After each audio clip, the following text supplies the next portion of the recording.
Assalamualaikum warahmatullahi wabarakatuh. Perkenalkan, saya Anissa Widiananda, NPM 35. Kali ini saya akan mempresentasikan mata kuliah pengenalan pola yang membahas tentang jaringan syaraf tiruan atau JST. Yang pertama yaitu definisi JST. Pengertian JST. Jaringan syaraf tiruan atau JST merupakan salah satu representasi buatan dari otak manusia yang selalu mencoba untuk mensimulasikan proses pembelajaran pada otak manusia tersebut. Istilah buatan digunakan karena jaringan syaraf ini diimplementasikan dengan menggunakan program komputer yang mampu menyelesaikan sejumlah proses perhitungan selama proses pembelajaran. Gambar berikut merupakan model struktur pada JST. Pada jaringan syaraf, neuron-neuron akan dikumpulkan dalam lapisan-lapisan yang disebut dengan lapisan neuron. Biasanya neuron pada satu lapisan akan dihubungkan dengan lapisan sebelum atau sesudahnya, terkecuali lapisan masukan dan lapisan keluaran. Algoritma pembelajaran menentukan informasi yang akan dirambatkan ke arah mana. Pada gambar tersebut menunjukkan neuron jaringan syaraf sederhana pada fungsi aktivasi F. Karakteristik JST. Pola hubungan antar neuron yang menjadi arsitekturnya. Metode penentuan bobot dalam koneksi atau disebut sebagai proses latihan, pembelajaran, atau algoritma. Kemudian fungsi aktivasi. Arsitektur JST.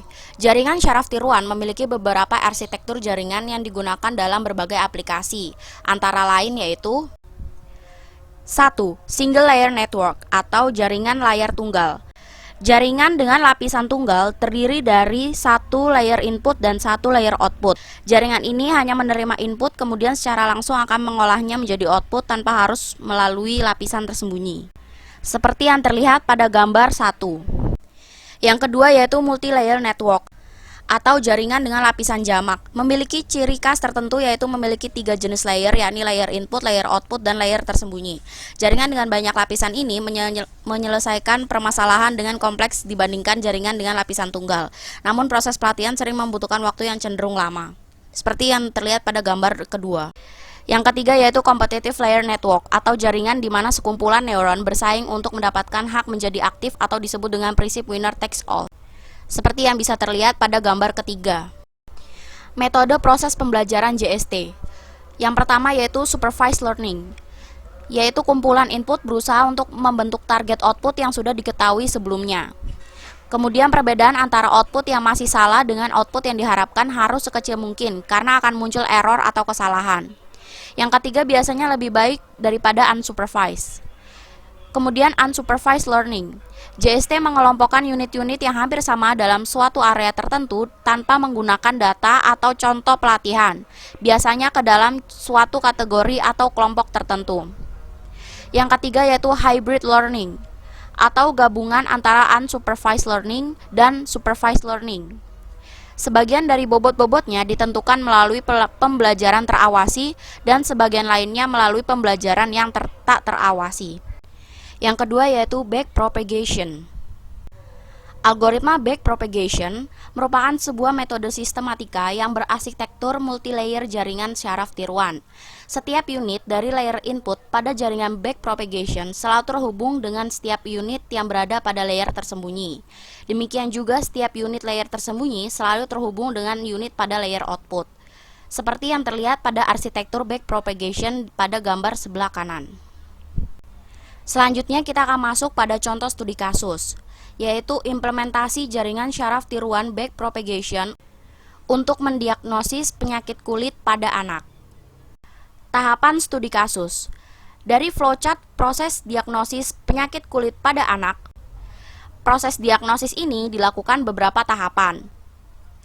Pertama, melakukan pembobotan di semua bobot masukan menggunakan metode Nguyen-Withrow. Kemudian melakukan pelatihan jaringan syaraf untuk mendapatkan bobot yang optimal dengan menggunakan data latih. Selanjutnya masuk ke proses pengujian untuk mendapatkan diagnosis penyakit kulit beserta akurasinya. Langkah-langkah dalam melakukan algoritma backpropagation. Yang pertama menentukan epoch maksimum, jumlah hidden neuron, kemudian learning rate dan nilai toleransi. Yang kedua, melakukan langkah 3 sampai dengan 8 apabila kondisi yang diinginkan belum terpenuhi. Yang ketiga yaitu menghitung hasil pada unit tersembunyi ZJ dengan J 1, 2 hingga ke P. Kemudian yang keempat menghitung hasil dari unit output YK dengan K sama dengan 1, 2 hingga ke N. Yang kelima tiap-tiap unit pada output atau Y out yaitu K sama dengan 1 hingga ke P menerima target pola yang berhubungan. Yang keenam menghitung faktor pada unit tersembunyi berdasarkan kesalahan pada unit tersembunyi ZJ. Yang ketujuh, perubahan bobot yang menuju unit keluaran W baru sama dengan WKJ yang lama ditambah delta WKJ. Yang kedelapan, menghitung nilai kesalahan dengan MSE. Yang kesembilan, uji kondisi berhenti, yaitu jika sudah mencapai batas kesalahan yang diharapkan atau batas iterasi maksimal. Yang ke-10, melakukan perhitungan akurasi pada langkah propagasi maju menggunakan data uji dengan rumus akurasi sama dengan jumlah data yang sesuai dibagi jumlah data uji keseluruhan dikali 100%. Hasil dan pembahasan. Data yang digunakan pada penelitian ini bersumber dari Poliklinik Sang Timur Sumeneb dengan jumlah data 214 di mana 60 data akan dijadikan data uji. 1. Pengujian jumlah hidden neuron. Pengujian dengan membedakan jumlah node yang ada pada hidden layer, yaitu dengan jumlah 1, 2, 3, 4, dan 5 dengan nilai learning rate 0,1 dilakukan percobaan sebanyak 5 kali.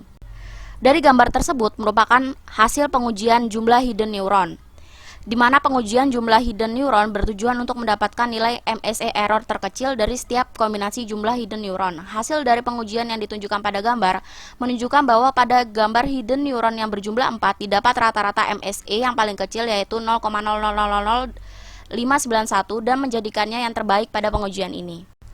Kedua yaitu pengujian nilai learning rate.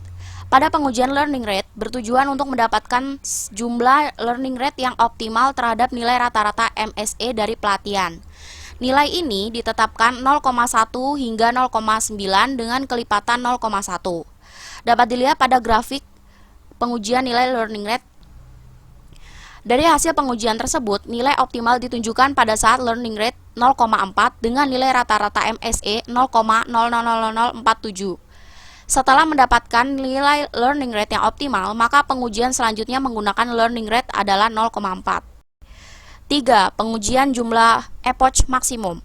Pada pengujian jumlah epoch maksimum untuk mengetahui apakah sebelum epoch maksimum nilai MSE sudah konvergensi dini yang digunakan adalah 100.000, 200.000, 300.000, dan 400.000. Dari grafik pengujian jumlah epoch maksimum, hasil dari pengujiannya, iterasi jumlah epoch maksimum yang optimal ditunjukkan pada saat nilai epoch maksimum 300.000 karena didapatkan rata-rata nilai MSE adalah 0,000084. Sehingga pengujian selanjutnya akan menggunakan epoch maksimum sebanyak 300.000. Yang terakhir yaitu pengujian akurasi. Pada pengujian akurasi, dengan membandingkan jumlah data latih sebanyak 50%, 60%, dan 70% dari data, dari grafik pengujian akurasi, didapat semakin banyak data latih, maka akurasi yang didapat pada sistem semakin besar. Dengan data latih sebanyak 154, didapatkan akurasi sebesar 90%. Selain data latih, hal yang mempengaruhi akurasi juga terdapat pada data uji. Di dalam data uji, terdapat data yang memiliki gejala sama namun hasil diagnosisnya berbeda. Sehingga pada kasus ini, akurasi maksimal hanya terdapat di 90%. Kesimpulan, penggunaan metode backpropagation berhasil digunakan untuk mendiagnosa penyakit kulit pada anak dengan mempelajari data dari masa lalu dan mendapatkan hasil diagnosis yang cukup tinggi. Dari pengujian yang telah dilakukan, didapatkan hasil akurasi tertinggi yaitu 90% dengan parameter terbaik adalah jumlah hidden neuron sebanyak 4, learning rate 0,4, dan epoch maksimum 300.000. Dalam penelitian diagnosis penyakit kulit pada anak dengan metode backpropagation ini diketahui bahwa akurasi hanya mencapai 90%, dikarenakan pada data uji terdapat data yang memiliki gejala sama tetapi hasil diagnosisnya berbeda. Untuk penelitian kedepannya bisa menggunakan data yang terdapat lebih banyak gejala dan juga memperbanyak data latih sehingga terdapat memaksimalkan hasil learning. Sehingga pada penelitian selanjutnya diharapkan dapat mendapatkan hasil sistem yang lebih akurat lagi. Terima kasih atas perhatiannya, kurang lebihnya saya mohon maaf. Wassalamualaikum warahmatullahi wabarakatuh.